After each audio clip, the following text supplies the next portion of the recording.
Welcome to the bridge course. आज इस session में हम बात करेंगे ट्रेड यूनियन एक्ट 1926 की एंड समझेंगे कि ट्रेड यूनियंस होती क्या हैं, कैसे बनाई जाती हैं, क्या कंडीशंस रहती हैं। And just to give you a context, हम पहले बात करते हैं इन कॉन्टेक्स्ट टू दो न्यूज़ देखेंगे यहाँ पे। ये दोनों ही न्यूज़ बात करती हैं कि कैसे ट्रेड यूनियन अपने अधिकारों के लिए अगर फाइट करता है, प्रोटेस्ट करता है या स्ट्राइक करता है तो कैसे उनके ऊपर कुछ रिस्ट्रिक्शन लगा दी जाती है। जैसे अगर भारत बंद का आह्वान करते हैं और वो ट्रेन ब्लॉक करते हैं, then they are arrested. And similarly if in a Samsung plant the trade union is fighting for the low wages or for to increase the wages, then they are detained by the police। तो अब इन दोनों ही news से हमको ये समझना है कि इन दोनों न्यूज़ में से किस कंडीशन में या किस सिचुएशन में ट्रेड यूनियन पे किसी तरह का क्रिमिनल ऑफेंस नहीं बनता या उनको क्रिमिनली इंप्लीकेट नहीं किया जा सकता। Now by the end of this session you will be able to know कि दोनों में से कौन सा वो सिचुएशन है जहां पर ट्रेड यूनियन के ऊपर किसी भी तरह का क्रिमिनल ऑफेंस ना अप्लाई करके अदर रेमेडीज देखी जाती हैं। नाउ अब बात करते हैं सबसे पहले कुछ प्रोविजंस की।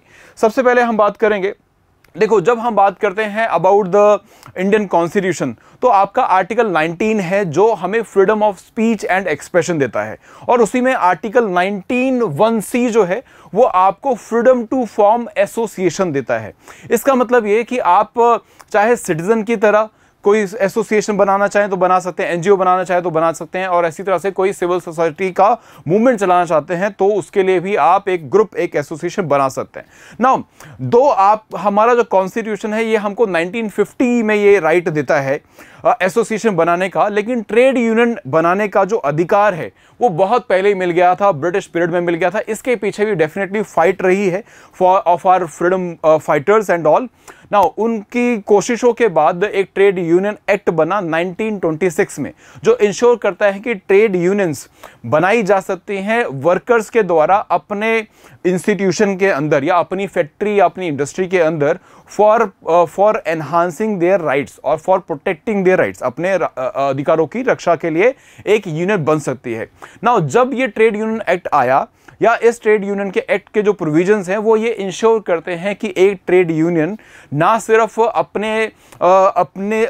अपने वर्कर्स और collectively as a trade union अपने अधिकारों की बात रख सकती है, लेकिन वो कई सारे उनको और भी पावर्स मिल जाती है। इन पावर्स को हम डिस्कस करेंगे वन बाय वन, लेकिन सबसे पहले बात करते हैं कि what are the conditions for becoming a trade union. देखो जो ट्रेड यूनियन एक्ट है, ना हम ईपीएफओ के एग्जाम की तैयारी कर रहे हैं, एपीएफसी ईओ एओ के एग्जाम की तैयारी कर रहे हैं 2025 के लिए, तो आपको समझना है कि आपको एग्जाम में डायरेक्टली सेक्शन नंबर नहीं आता है, बट कुछ इंपॉर्टेंट सेक्शन नंबर्स होते हैं। जैसे यहां पर हम देख रहे हैं सेक्शन 2H, तो कुछ सेक्शन नंबर्स होते हैं जो आपको एग्जाम में आ सकते हैं। तो ऐसे कुछ इंपॉर्टेंट जो सेक्शंस है वो मैं आपको बताता रहूंगा। This is where my mentorship will be helpful for you. My name is Deepak Thakur and I teach industrialisation labour law on this platform, and we are targeting this year's EPFO examination. In the end I will tell you about the courses also, but पहले हम बात करते हैं हमारे trade union की conditions के regarding. Now सबसे पहली बात, जब आप ट्रेड यूनियन बनाते हैं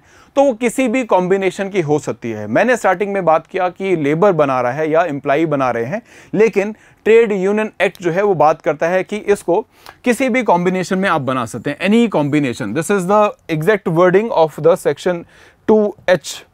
नाउ ये सेक्शन हमसे कहता है कि चाहे आप टेम्पररी नंबर का ट्रेड यूनियन बनाओ या फिर आप परमानेंट नेचर का ट्रेड यूनियन बनाओ, मतलब फॉर टाइम बिंग आप बना रहे हैं फॉर पर्टिकुलर एजिटेशन या किसी स्ट्राइक के लिए, या लॉन्ग लास्टिंग बना रहे हैं जो आप जो मेंबर्स होंगे ट्रेड यूनियन के उनके जाने के बाद भी वो टिकी रहेगी, बनी रहेगी, नए मेंबर्स को चलाते रहेंगे, तो परमानेंट नेचर की भी हो सकती है। नाउ अब ये जो ट्रेड यूनियंस होंगी वो कुछ क्या चीज़ें रेगुलेट करती हैं, रिलेशनशिप रेगुलेट करती हैं बिटवीन द तीन चीज़ों पे यहाँ पे ध्यान देना। पहली बात, वर्कमैन एंड एम्प्लॉयर्स, ठीक है, मतलब एम्प्लॉयर और एम्प्लॉई मिलके भी एक ऑर्गेनाइजेशन बना सकते हैं, एक यूनियन बना सकते हैं। मे बी जैसे ऑटोमोबाइल इंडस्ट्रीज के सभी वर्कर और जो कंपनीज हैं, जो इंडस्ट्रीज हैं, वो मिलकर बनाएं ताकि वो ऑटोमोबाइल इंडस्ट्री के हितों की रक्षा कर सके आगे। मैंने लास्ट सेशन में आपको बताया था कि इंडिया में कौन कौन सी ट्रेड यूनियंस हैं। You can connect with that example also. Now इसके बाद वर्कमैन एंड वर्कमैन, वो भी आपस में ट्रेड यूनियन, और जो जनरली आप देखते हैं कि वर्कर्स अपनी ट्रेड यूनियन बनाते हैं, तो सभी वर्कर मिलकर बनाएं, या वर्कर और एम्प्लॉयर मिलकर बनाएं, या फिर एम्प्लॉयर एंड एम्प्लॉयर बना लें। ठीक है, एम्प्लॉयर एंड एम्प्लॉयर बना ले, मतलब सिर्फ एम्प्लॉयर ही उसमें मेंबर्स हों। फॉर एग्जांपल हमने ऑटोमोबाइल इंडस्ट्री की बात की, तो सिर्फ उसमें जैसे मारुति के जो ओनर्स हैं, या मारुति की जो कंपनी है वो, उसके जो मैनेजमेंट है वो, होंडई की जो मैनेजमेंट है वो, टाटा की जो मैनेजमेंट है वो, मारुति की जो महिंद्रा की जो मैनेजमेंट है वो सब मिलकर एक ऑर्गेनाइजेशन बना ले जिसमें सिर्फ एम्प्लॉयर्स हैं। देन सिमिलरली अब इनके ऊपर कुछ और भी कंडीशंस रहती हैं, लाइक जो अभी हम डिस्कस करेंगे, बट मेनली इज कि ये किस लिए बनाई जा रही हैं, that is for imposing restrictive condition trade and business, ताकि अपने हितों की ये रक्षा कर सके, ट्रेड हितों की या बिजनेस के हितों की रक्षा कर सके। देन अब ये तो होगी जब आप इंडिविजुअली ट्रेड यूनियंस बना रहे हैं, लेकिन आप कलेक्टिवली भी ट्रेड यूनियन बना सकते हैं। मतलब मारुति की ट्रेड यूनियन अलग हो सकती है, होंडई की अलग हो सकती है, ऐसे ही टाटा के जो वर्कर्स हैं उनकी अलग हो सकती है, लेकिन ये कलेक्टिवली भी साथ आ सकते हैं कि भाई हम सबकी अलग अलग एसोसिएशंस हैं, अलग अलग यूनियंस हैं, लेकिन हम एक साथ भी एक प्लेटफॉर्म पे आना चाहते हैं। तो उस प्लेटफॉर्म पे जिसमें ये सब कलेक्टिवली आएंगे, जहां पे 2 या 2 से ज्यादा ट्रेड यूनियंस एक साथ आ जाते हैं, उसको हम फेडरेशन बोलते हैं। तो जो नॉर्मली आप नाम सुनते हैं, all India trade union Congress, ये सारी जो हैं ये नेशनल लेवल की फेडरेशंस हैं। ठीक है, भारतीय मजदूर संघ, ये सभी जो हैं वो आपकी नेशनल लेवल की फेडरेशंस होती हैं, जिसमें बहुत सारे और ट्रेड यूनियंस जो हैं इनके साथ जुड़े होते हैं। ठीक है, तो दैट इज द आइडिया। सो हमने अभी समझा कि ट्रेड यूनियंस किस किस तरीके की बनाई जा सकती हैं एज पर सेक्शन 2H। अब आगे बात करते हैं। नाउ इसके बाद नेक्स्ट आइडिया इज कि ट्रेड यूनियंस का जो ये एक्ट है, ट्रेड यूनियन एक्ट 1996, इसका स्कोप क्या है। देखो, हर एक एक्ट का स्कोप आपको एग्जाम में आता है। मतलब क्या होता है स्कोप का, कि ये क्या क्या चीजें रेगुलेट करेगा, या कहां कहां तक इसका इन्फ्लुएंस होता है, या किस जोग्राफिकल एरिया तक इन्फ्लुएंस होगा। मतलब कौन कौन से जोग्राफिकल एरिया या रीजन या कंट्री, कौन कौन से पार्ट इसमें कवर हो जाएंगे। कुछ एक्ट होते हैं उसमें स्पेसिफिकली मेंशन होता है कि ये वाला पार्ट कंट्री का जो है इसमें इंक्लूड नहीं होगा फॉर सम रीजंस। ठीक है, then similarly then it defines कि कौन से वर्कर्स पे अप्लाई होगा, कौन से एम्प्लॉयर्स पे अप्लाई होगा, तो वो उसको बोलते हैं स्कोप। ठीक है, तो यहां पे हम बात करेंगे ट्रेड यूनियन एक्ट जो है वो सब पे थ्रू आउट द कंट्री, पहली बार जोग्राफिकली बात करेंगे तो थ्रू आउट आर भारत देश सब पर अप्लाई होगा। पूरी कंट्री में कोई भी एक्सेप्शन नहीं है, पहले हुआ करती थी, अब कोई एक्सेप्शन नहीं है। दूसरी बात, that it applies only to the registered trade unions. ठीक है, तो पहली बात, रजिस्ट्रेशन भी इसी एक्ट में होनी है, बिकॉज ये एक्ट रजिस्टर भी करता है। पहला प्राइमरी पर्पस इसका यही है कि जो ट्रेड यूनियंस है उनको रजिस्टर करने का काम करेगा ये एक्ट। ठीक है, और रजिस्टर करने के बाद उन पर ये इवेंचुअली अप्लाई होगा। इसका मतलब क्या हुआ कि एक बार आप ट्रेड यूनियन आपने रजिस्टर करा ली as per trade union act 1926, तो फिर क्या होगा कि आपको कई सारे राइट्स मिल जाते हैं और कुछ आपके पास रिस्पॉन्सिबिलिटीज या ड्यूटीज भी आ जाती है। ठीक है, इस पे भी हम बात करेंगे। Now then it applies on all kind of unions of workers and association of employees. ठीक है, सभी पे अप्लाई होगा, होल ऑफ इंडिया। ये सारी टर्म्स जो हैं वो आपको एग्जाम में ऑब्जेक्टिव फॉर्म में आती हैं। स्टेटमेंट सिंपल होगा, consider the following statement regarding the trade union act 1926, and then फिर आपको ये एज इट इज स्टेटमेंट आ जाएंगे। यूपीएससी डायरेक्टली क्वेश्चन पूछता है, जो एक्ट है उससे डायरेक्टली स्टेटमेंट जो है उसके क्वेश्चन पूछता है। मैं अभी कुछ एग्जांपल आपको एंड में दिखाऊंगा। हाँ, ध्यान रखना कि जो भी मैं डिस्कस कर रहा हूँ एंड में क्वेश्चन की फॉर्म में आपके पास आएगा। सो आई विल लाइक टू सी कि how many of you give the correct answer. ठीक है, use the chat box for this. Now आगे बढ़ते हैं। नाउ इसके बाद हमारे पास प्रोविजन है in context to the registration. Now registration में 3 बातें समझनी है। पहली बात, इसको ट्रेड यूनियन को रजिस्टर करने के लिए हमें एक रजिस्ट्रार चाहिए। ठीक है, अब लॉ की लैंग्वेज में हम हमेशा एक वर्ड यूज करते हैं, एप्रोप्रिएट। तो यहां पे इन केस है एप्रोप्रिएट गवर्नमेंट, मतलब एक रजिस्ट्रार अपॉइंट किया जाएगा किसके द्वारा, एप्रोप्रिएट गवर्नमेंट। तो अगर सेंट्रल लेवल की एसोसिएशन बन रही है तो उसके लिए सेंट्रल लेवल पे एक रजिस्ट्रार होगा, वो इन नेशनल लेवल की जो एसोसिएशन है उनको रजिस्टर करेगा, और ऐसे ही स्टेट गवर्नमेंट अपनी स्टेट की ज्यूरिसडिक्शन के अंदर भी ट्रेड यूनियन को रजिस्टर कराने के लिए अलग से रजिस्ट्रार अपॉइंट कर सकता है। तो आपके पास अलग अलग लेवल पे, नेशनल लेवल पे और स्टेट लेवल पे रजिस्ट्रार्स रहते हैं। एप्रोप्रिएट गवर्नमेंट अपॉइंट करती है, तो स्टेट लेवल पे स्टेट गवर्नमेंट, नेशनल लेवल पे नेशनल या central government. Then as it has been defined कि स्टेट एंड यूनियन अपने अपने लेवल पे अपॉइंट करती है। Then next is the registered trade unions enjoy certain rights privileges under the act. कुछ राइट्स एंड प्रिविलेजेस मिलते हैं, वो क्या है वो उस पर हम बात करेंगे।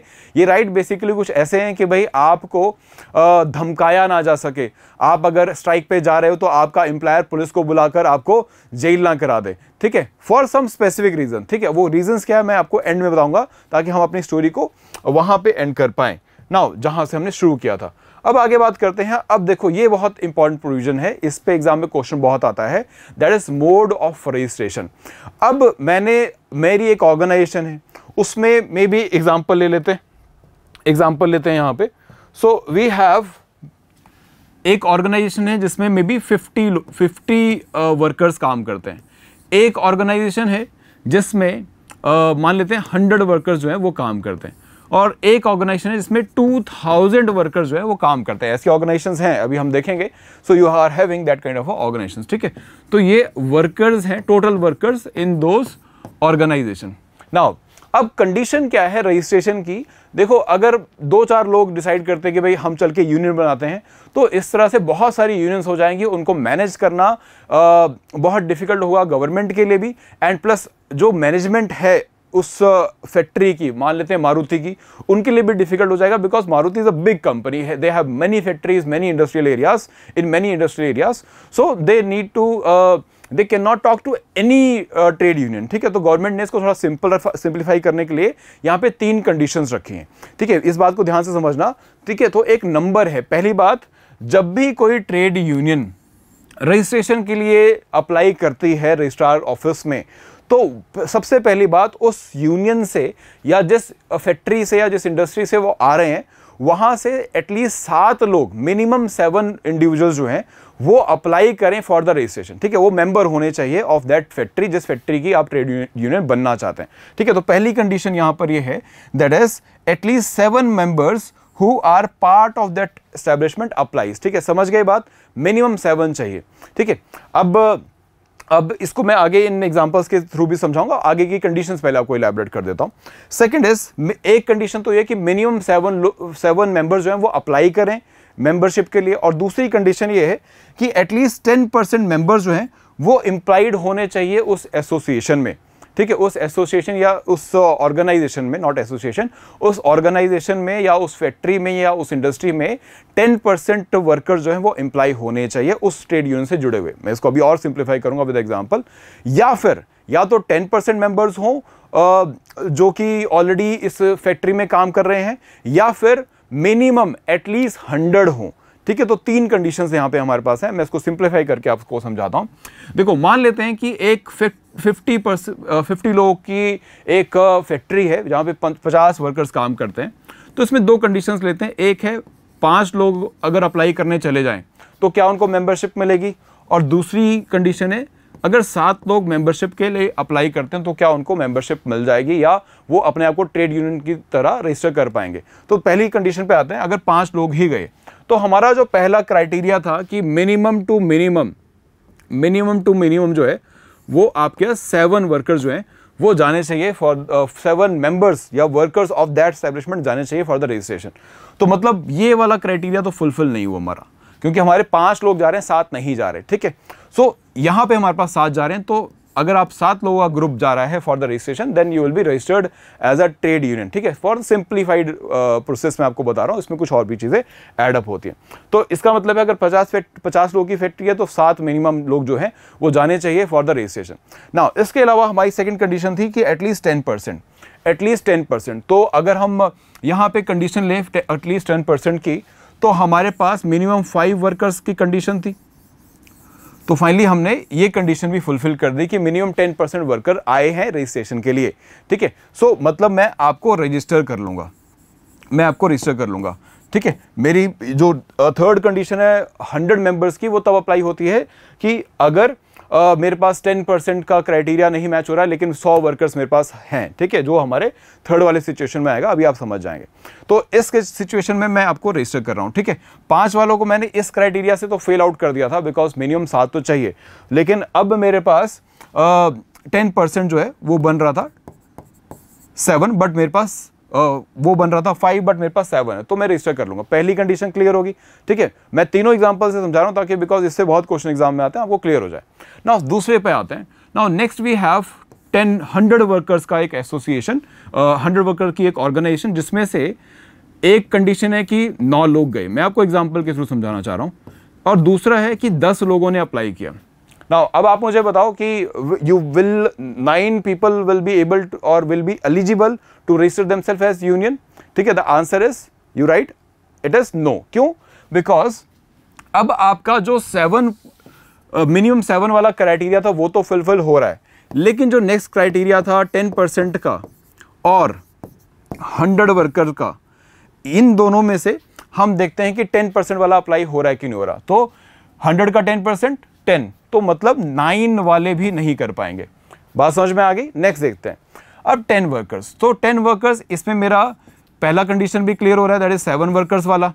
दूसरा कंडीशन भी मेरा क्लियर हो रहा है, दैट इज 10% वाला, ठीक है। तो ये भी क्लियर हो गया। तो अगर ये मेरा क्लियर हो गया तो मुझे आगे वाली कंडीशन पे जाने की जरूरत नहीं है, 100 वर्कर्स वाली कंडीशन पे जाने की जरूरत नहीं है। So I will register this one, इसको मैं रजिस्टर कर लूंगा, ठीक है। जो हमारा रजिस्ट्रार है वो उसको रजिस्टर कर लेगा विद ड्यू डिलीजेंस, ठीक है। वो कुछ और भी डॉक्यूमेंटेशन इसमें मांगता है ना। दूसरी बात करते हैं, हमारे पास अब है एक बड़ी ऑर्गेनाइजेशन, 2000 वर्कर की ऑर्गेनाइजेशन, जहां पर मेरे पास एक कंडीशन लेते हैं जहां पे 150 वर्कर्स हैं, और दूसरी कंडीशन लेते हैं जहां पे मेरे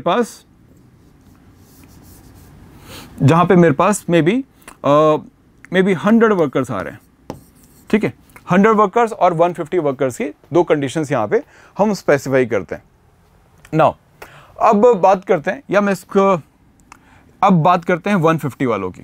तो अब 150 वाले जो मेंबर्स हैं, ये मेरे पास आए कि भाई हमारी ट्रेड यूनियन हम रजिस्टर कराना चाहते हैं। रजिस्ट्रार के पास गए कि रजिस्टर कर दो, तो रजिस्ट्रार ने क्या देखा, यस देखो 7 लोगों से ज़्यादा है, मेरा पूरा रूम भरा हुआ है, तो 7 लोगों से ज़्यादा आए हैं। दूसरी बात वो देखेगा कि क्या 10% बन रहे हैं कि नहीं बन रहे। तो हम यहाँ पे देख रहे हैं कि द कंडीशन वॉज कि आपका 2000 का अगर 10% निकालेंगे तो 200 आएगा, ठीक है। तो दिस इज 10% वाला क्राइटेरिया। सो मतलब 150 जो है वो 10% वाला क्राइटेरिया तो फुलफिल नहीं कर रहा, ठीक है। तो क्या मैं इनको रजिस्ट्रेशन ना दूं? नहीं। अब मैं और वाली सिचुएशन में देखूंगा कि मेरे पास मिनिमम 100 वर्कर्स हो रहे हैं कि नहीं हो रहे। यस, तो 150 में 150 वर्कर अगर आपके पास रजिस्ट्रेशन के लिए आए तो मतलब 100 से तो ऊपर है, तो I will register this organisation also. तो मैं इसको भी रजिस्टर कर लूंगा, एंड सिमिलरली मैं 100 वालों को भी रजिस्टर कर लूंगा, बिकॉज अगेन ये 100 नंबर का क्राइटेरिया तो टच कर ही रहे हैं, और whether they are not fulfilling the target of the 10%, ठीक है। 10% का टारगेट पूरा नहीं कर रहे, लेकिन वो 100 मिनिमम 100 का क्राइटेरिया पूरा कर रहे हैं। तो that means I will B registering them. तो 3 कंडीशंस हमारे पास है, मिनिमम 7 वर्कर्स होने चाहिए irrespective of the organization. Number 2 condition 10% of the worker, और number 3 that is 100 workers, minimum 100 workers, ठीक है। आई होप ये क्लियर हो गया है। आगे हम क्वेश्चंस देखेंगे इस पे, then you should be able to answer, ठीक है। एक एक वर्ड जो मैं बोल रहा हूं उस पर ध्यान रखना, और हो सके तो लिखते हुए चलना, ताकि आप अच्छे से करेक्ट आंसर दे सको when you will be watching this session. Now अब आते हैं आगे की बात, आगे के आइडियाज पे। नाउ अब आपकी ट्रेड यूनियन रजिस्टर हो गई, तो कुछ रूल्स आपके ऊपर अप्लाई हो जाएंगे, दैट इज कि आपको एक एग्जीक्यूटिव कमेटी बनानी है। Without having a executive committee आप काम नहीं कर सकते, और आप अलाउ भी नहीं होंगे, आप डिस्क्वालीफाई हो जाएंगे, या आपकी रजिस्ट्रेशन जो है वो कैंसिल हो सकती है अगर आपकी एग्जीक्यूटिव जो कमेटी है वो नहीं है। अब ये एग्जीक्यूटिव कमेटी क्या है? बेसिकली आप इसको वर्किंग कमेटी बोल सकते हैं, जिसमें कुछ मेंबर्स होते हैं like president of the trade union, then other members, ठीक है, ट्रेजरर्स होंगे और मेंबर्स होंगे। तो ये एक एग्जीक्यूटिव कमेटी है। नाउ अब इस एग्जीक्यूटिव कमेटी में मेंबर्स कैसे बन सकते हैं, कौन कौन बन सकता है, उस पर बात करते हैं। नाउ सबसे पहली बात, रजिस्ट्रार के पास अब क्या पावर है। अब आपने पहले की कंडीशंस देख ली, तो रजिस्ट्रार जो है वो आपसे कुछ इंफॉर्मेशन मांगेगा। अगर आप वो इंफॉर्मेशन प्रोवाइड करना, वो आपकी ऑब्लिगेशन है, वो आपको देनी पड़ेंगे, और उसके बाद अगर वो सेटिस्फाइड होता है तो वो आपको रजिस्टर कर लेगा। अगर नहीं सेटिस्फाइड होता है तो वो रिजेक्ट कर लेगा। तो मतलब he has a right to reject also, उसके पास रिजेक्ट करने का राइट भी है। और अगर सब कुछ ठीक रहा तो वो आपको रजिस्टर कर लेगा as a trade union and you will be given a certificate for that. आपको एक सर्टिफिकेट, ये एक dummy certificate I am having, तो ऐसा कुछ आपको सर्टिफिकेट मिल जाता है to register you as a trade union. ठीक है, तो जिसको आप देखते हो कई सारे ऑफिसेस के बाहर ट्रेड यूनियन अपने ऑफिसेस में ये सर्टिफिकेट जो है स्कैन करके आपका फ्रेम में लगा के रखता है। इंडिया में अभी ट्रेड यूनियंस कितनी हैं, तो अगर हम लेटेस्ट बात करें 2013 की, ये अभी हमारे पास लेटेस्ट डेटा है, अभी इसके बाद का डेटा अभी हमारे पास नहीं है। सो वी सी कि इंडिया में ट्रेड यूनियंस जो है वो 11,556 है। नाउ ये रजिस्टर्ड ट्रेड यूनियंस है, ध्यान रखना इस बात का, जो under trade union registration act जो है वो अपने आप को रजिस्टर करा रही हैं। ऐसे इनफॉर्मल तरीके से बहुत सारी हो सकती हैं, लेकिन जिनको कुछ एक्स्ट्रा प्रिविलेजेस चाहिए, राइट्स चाहिए, वो अपने आप को रजिस्टर कराती हैं। ठीक है, ताकि सड़क से या ऑफिस प्रेमाइसिस से पुलिस वाले आपको उठा के ले ना जाए और ये ना बोलें कि भाई आपने ऑफिस की जो अपना जो कॉन्ट्रैक्ट किया था विद दिस कंपनी कि भाई आप पीसफुली कंपनी के लॉज अबाइड करेंगे, आप टाइम पे जॉब पर आएंगे और टाइम पर जाएंगे, तो क्योंकि आप स्ट्राइक कर रहे हैं तो ये सारी चीज़ें आप अवॉइड कर रहे हैं या ये सारी चीज़ें आप नहीं कर रहे, तो कंपनी में take a disciplinary action against you. But अगर ये ट्रेड यूनियन का कॉल है जो रजिस्टर्ड है, तो फिर ऐसा तब ऐसे डिसिप्लिनरी एक्शन आपके अगेंस्ट नहीं होंगे, because you are having the right as per the trade union act to have those kind of a protest. ठीक है, अब आगे बढ़ते हैं।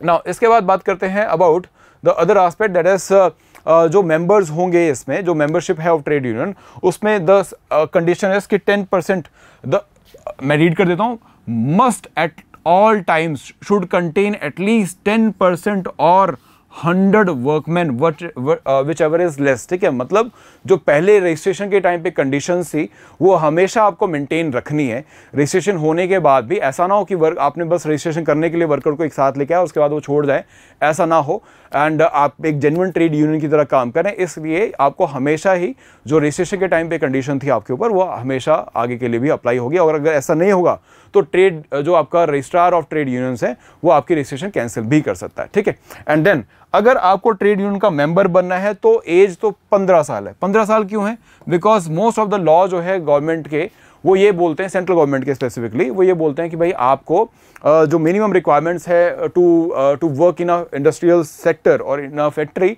वो है कि आप 14 ईयर से अबव होने चाहिए। तो यहाँ पे इसलिए 15 साल का कंडीशन रखा गया है। ठीक है, कि आप मेंबर बन सकते हो, तो अगर आप फैक्ट्री में काम कर सकते हैं तो आप ट्रेड यूनियन के मेंबर भी बन सकते हैं। लेकिन एग्जीक्यूटिव जो बॉडी हमने बात की थी, एग्जीक्यूटिव कमेटी जो बात की थी, उसके मेंबर आप तभी बन पाएंगे जब आप जो है 15 या 15 ईयर से ऊपर की एज के होंगे। ऑफिस बेयरर का मतलब है कि आप कोई पोजीशन रखते हैं इन द ट्रेड यूनियन। ठीक है, आपके पास कुछ रिस्पॉन्सिबिलिटीज या पोजीशन है। ठीक है, जैसे प्रेसिडेंट की, वाइस प्रेसिडेंट की, ट्रेजरर का,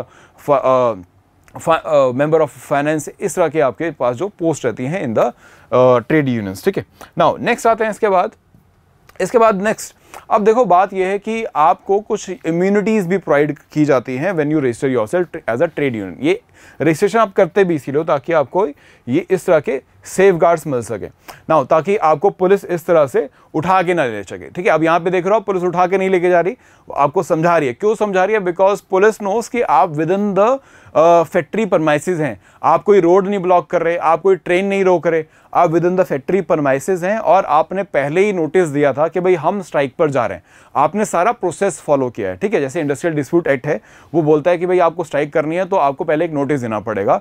तो अगर आपने सारी कंडीशंस फुलफिल की हैं, then you are having the all the right to do the protest और टू कमेंस अ स्ट्राइक। आप स्ट्राइक कर सकते हैं। ठीक है, तो इसीलिए यहाँ पे पुलिस अगर आएगी भी तो समझा के चली जाएगी, लेकिन इसके अलावा आप पे कोई एक्शन और नहीं होगा। ठीक है, वो और बात है कि तरीके और भी हैं पुलिस के पास, और अगर इंडस्ट्रियल्स का नेक्सस हो जाता है विद द पुलिस ऑफिसर्स तो उनके पास और भी तरीके हैं दैट दे में से कि भाई आपने किसी की लाइफ को थ्रेट किया है। ठीक है, एंड आपका जो स्ट्राइक है वो और वर्कर्स के राइट को इम्पैक्ट कर रहा है। तो इस तरह से they have multiple ways, but in simple words this is the protection which the law provides. ठीक है, नाउ अब आगे आते हैं कि आपको क्या क्या इम्यूनिटीज मिलती है। पहली बात, आपको सिविल सूट के अगेंस्ट जो है इम्यूनिटीज़ मिलती हैं। मतलब जैसे मैंने आपको बताया कि अगर आप फैक्ट्री में काम नहीं कर रहे हैं, फैक्ट्री में है लेकिन तो कई सारे जो फैक्ट्री के लॉज हैं उसको वायलेट कर रहे हैं कि आप टाइम पे नहीं आ रहे या फैक्ट्री में अटेंडेंस मार्क नहीं कर रहे हैं, या आप फैक्ट्री साइट पे जो है जहाँ पे मशीनरी वगैरह है वहाँ पे आप प्रोटेस्ट कर रहे हैं, या आप अपने सीनियर की बात नहीं मान रहे हैं, तो ये सारा वायलेशन हो जाएगा आपने जो कॉन्ट्रैक्ट किया था जॉब लेते समय विद द कंपनी। बट अगर आप ट्रेड यूनियन के मेंबर हैं, ट्रेड यूनियन की कॉल है फॉर दैट स्ट्राइक, तो फिर आपके अगेंस्ट कोई सिविल सूट नहीं होगा। अदरवाइज हो सकता है, ठीक है, अदरवाइज वर्कर्स अगर अपनी मैनेजमेंट की बात नहीं मानते या मैनेजमेंट को कोई नुकसान होता है वर्कर्स की वजह से, तो वो केस कर देती है अपने एम्प्लॉयज के ऊपर। बट इस केस में दे हैव द प्रोटेक्शन। अब इसके बात करते हैं आगे, then that is the immunities regarding the other kind of a situation, other kind of a suits का मतलब यहाँ पे केसेस होता है, ठीक है। सो नाउ दैट इज आपको किसी भी ट्रेड यूनियन को जो है किसी भी तरह का सिविल या टॉर्चरस लाइबिलिटीज नहीं हो सकती। टॉर्टियस लाइबिलिटीज, टॉर्टियस मतलब that is a legal term है जो for defining some kind of a obligations toward the organisation, ठीक है। सो वो आपके अगेंस्ट नहीं हो सकती, and then accordingly you can not be put for the contempt, आपको किसी भी तरह का कंटेम्प्ट भी जो है वो नहीं माना जाएगा आपके एक्शंस को, ठीक है। तो ये इम्यूनिटीज आपको मिल जाती हैं। नाउ इन्हीं इम्यूनिटीज की वजह से जो हमने इनिशियली बात किया था दो केसेस का, एक केस जहां पे हमने देखा था सैमसंग कंपनी के वर्कर्स हैं वो अपने वेजेस के लिए स्ट्राइक कर रहे हैं, तो आपने हेडिंग देखी थी कि वो डिटेन किया पुलिस ने डिटेन भी इसलिए किया बिकॉज दे से कि भाई आपने पहले परमिशन नहीं लिया, ठीक है। तो उस केस में भी पुलिस ने डिटेन ही किया। अदरवाइज दूसरे केस में जैसे हमने देखा था कि भारत बंद का कॉल दिया और ट्रेड यूनियंस के मेंबर्स जो है वो जाके रेलवे ट्रैक पे बैठ गए ना, वहां पे आप पब्लिक प्रॉपर्टी को डैमेज कर सकते हैं या फिर आपने पब्लिक किसी भी तरह का हिंड्रेंस किया in the working of the government employees, तो फिर वो एक पनिशेबल और क्रिमिनल ऑफेंस है, ठीक है। तो वहां तो आपको कोई इस तरह की इम्यूनिटीज नहीं बचा पाएंगी। लेकिन अगर आपने पूरा प्रोसेस फॉलो किया है, रूल्स रेगुलेशंस के थ्रू आप जा रहे हैं, then you have the immunity as per this law, ठीक है। अब आगे बात करते हैं next aspect, that is obligation क्या क्या है। अब देखो आपको एज अ ट्रेड यूनियन अगर काम करना है, आपको केसेस लड़ने हो सकते हैं कंपनी के अगेंस्ट, वर्कर के वेलफेयर के लिए काम करना हो सकता है, मे बी वर्कर को किसी तरह की जरूरत है, कंपनी हेल्प नहीं कर रही तो फाइनेंशियल हेल्प आप कर रहे हैं, तो ऐसे में आपको कुछ पैसा चाहिए। तो ट्रेड यूनियन जो है वो अपने मेंबर से कुछ कॉन्ट्रीब्यूशन लेती है, कुछ कॉन्ट्रीब्यूशन फीस लेती है और उससे एक फंड बनाती है जिसको बोलते हैं जर्नल फंड, ठीक है। इस जर्नल फंड से जो ऑफिस बेयरर्स होंगे वो अपने खर्चे निकालते हैं, अपने ऑफिस के खर्चे निकालते हैं और इसी के थ्रू वो वर्कर्स को हेल्प भी करते हैं। लेकिन ट्रेड यूनियन एक्ट आपको एक और भी इसमें right, we can say right देता है कि आप एक सेपरेटली एक पॉलिटिकल फंड भी बना सकते हैं, पॉलिटिकल फंड। अब ये पॉलिटिकल फंड को ध्यान से समझना, एक पॉलिटिकल फंड बना सकते हैं जिसमें basically you will be given a advantage कि आप किसी भी पॉलिटिकल पार्टी को अगर सपोर्ट करना चाहते हैं, किसी भी एमपी एमएलए को इलेक्शन में सपोर्ट करना चाहते हैं, मतलब लेजिस्लेटिव बॉडीज़ के लिए, लोकल बॉडीज़ के लिए सपोर्ट करना चाहते हैं, आपको लगता है कि ये जो कैंडिडेट है अगर एमपी बन जाएगा, एमएलए बन जाएगा तो आपके जो हित हैं वो ज़्यादा सुरक्षित रहेंगे और आपकी आवाज़ आगे तक उठा पाएगा, तो फिर अपने आप को आप इनके पॉलिटिकल कैंपेन्स में आप हेल्प करना चाहते हैं और इसके लिए आप जो है वो प्रोवाइड करते हैं इनको कई तरह के फंड्स या पैसा प्रोवाइड करते हैं इन कैंपेन्स को फंड करने के लिए, पॉलिटिकल पार्टीज के फंड को, कैंपेन को फंड करने के लिए। तो लेकिन ऑब्लिगेशन ये है कि आप जो जनरल फंड है, दो फंड्स बनाए जा रहे हैं, एक जनरल फंड, उसका पैसा आप बिल्कुल यूज नहीं करेंगे for the campaigning of any political party और सपोर्टिंग एनी पॉलिटिकल पार्टी, क्योंकि मेंबर ने आपको अपने वेलफेयर के लिए ये पैसा कंट्रीब्यूट किया है, ठीक है। जब आपने उससे ये कंट्रीब्यूशन फीस ली थी ट्रेड यूनियन की, तो आपने बोला था कि हम ये अपने ऑफिस को चलाने के लिए और अपने वर्कर के वेलफेयर के लिए यूज करेंगे, तो मतलब मेंबर्स ने आपको इसके लिए अलाउ नहीं किया कि आप इसको पॉलिटिकल पर्पस के लिए यूज करें। लेकिन अगर आप पॉलिटिकल पर्पस से यूज करना चाहते हैं तो आप अलग से फंड बनाइए और अलग से मेंबर्स को बोलिए कि देखिए हमने ये पॉलिटिकल फंड बनाया है, इसके थ्रू हम पॉलिटिकल कैंपेन सपोर्ट करेंगे इस पॉलिटिकल पार्टी या इस एमपी एमएलए का, तो आप हमें कंट्रीब्यूट करें। तो ये ऑब्लिगेशन नहीं होगी, ठीक है। यहां पर ऑब्लिगेशन होती है मेंबर के पास कि जो एनुअल फीस होगी या मंथली फीस होगी वो पे करते हैं, लेकिन यहां पॉलिटिकल फंड के लिए कोई ऑब्लिगेशन नहीं on the members to pay, ठीक है। Now this is little bit technical detail which we need to know, and ऐसे डिटेल्स आपको एग्जाम में आते हैं। आगे बात करते हैं, आई होप ये क्लियर होगा। अगर कुछ भी डाउट हो तो मुझे चैट बॉक्स में पूछ लेना। Now before going further, because we have just seen कि जब आप लॉज को कवर अप करते हैं, इन सारे एस्पेक्ट को कवर अप करते हैं, तो कई बार आपको थोड़ा सा डिटेल में समझना पड़ता है, और कई बार आप सिंपल बियर एक्ट अगर मार्केट से लॉ बुक ले लेंगे कोई, तो शायद समझ में ना आए।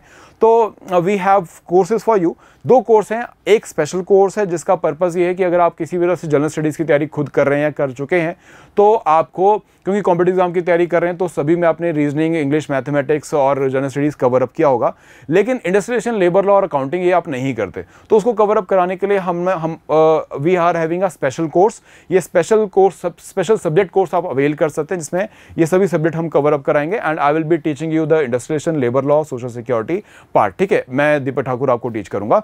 एंड अदरवाइज अगर आपको लगता है कि अभी आपने प्रिपरेशन शुरू की है, आप EPFO is a first exam which you are may be appearing, तो you can go for the full course, जिसमें जनरल स्टडीज भी कवर हो जाएगा आपका। ठीक है, जनरल स्टडीज भी कवर हो जाएगा और स्पेशल सब्जेक्ट भी कवर होंगे। Otherwise in both the subjects we are giving you the test series also, material, handout सब मिलेगा आपको। ठीक है, तो it is not only about the classes but the full fledge support system from the institute, even till the interview stage. आपको interview में भी guidance हमारे थ्रू मिलती है, या मॉक इंटरव्यूज हम आपको प्रोवाइड करते हैं। नाउ आगे बढ़ते हैं, लास्ट पार्ट पर आते हैं। Then we have some questions now. अब ये क्वेश्चन जो है यूपीएससी में 2017 में आया है, APFC के एग्जामिनेशन का क्वेश्चन है। अब इसमें क्वेश्चन में हमसे पूछा है कि कौन सी स्टेटमेंट जो है वो ट्रेड यूनियन के कॉन्टेक्स्ट में गलत है, और स्पेसिफिकली जनरल फंड के कॉन्टेक्स्ट में गलत है। अभी हमने बात को डिटेल में समझा, तो let's see how many of you give the correct answer. मैं स्टेटमेंट बाय स्टेटमेंट चल लेता हूं।